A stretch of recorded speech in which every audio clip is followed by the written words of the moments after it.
And that's probably the first time I've considered taking my own life, to be honest.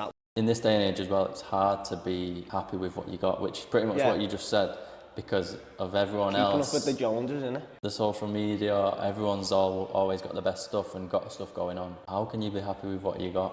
I just think you just have to take time to reflect, because I think what helps me is I've been rock bottom in terms of where my life has been, you know what I mean? Like I said to you before, I used to chase money, and it weren't so much that I wanted a certain figure in the bank. It was exactly that. I wanted people to think like, yeah, he's got dough in, you know what I mean? But behind all that, lad, so this was at a time where I was smoking. I'd always have like designer t-shirts on when I was going out. I'd just buy another one, and like I'd be smoking every day. I'd always have like a spliff, if you like, and people who knew me probably thought, yeah, he's sound for doing, but really, lad, I was racking up major debt. I was maxing out credit cards and stuff like that, and rock bottom for me was when it all hit the fan, lad.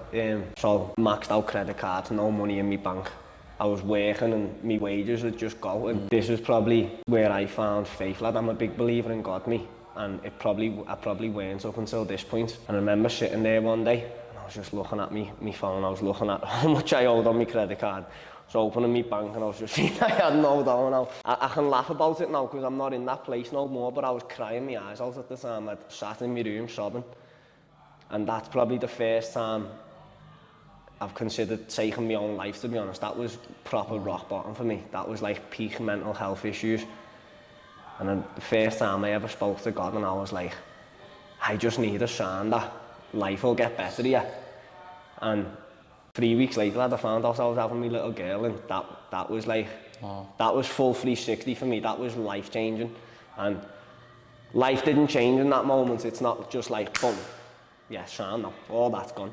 I still battle with them demons every day. That's why I do this, because it keeps it at arm's length. But through times like that, no matter how hard times get, no matter how much I feel like I should be doing more, it brings me back down to earth, knowing like you're so far away from that person who you was, you know what I mean? And I think that's something everybody could take a little bit from, no matter when you wake up and you're having one of them days where you're like, oh, I wish I had more, I wish I was doing more, I wish I had this, I wish I had that. Just take a look back to a time when you was really struggling.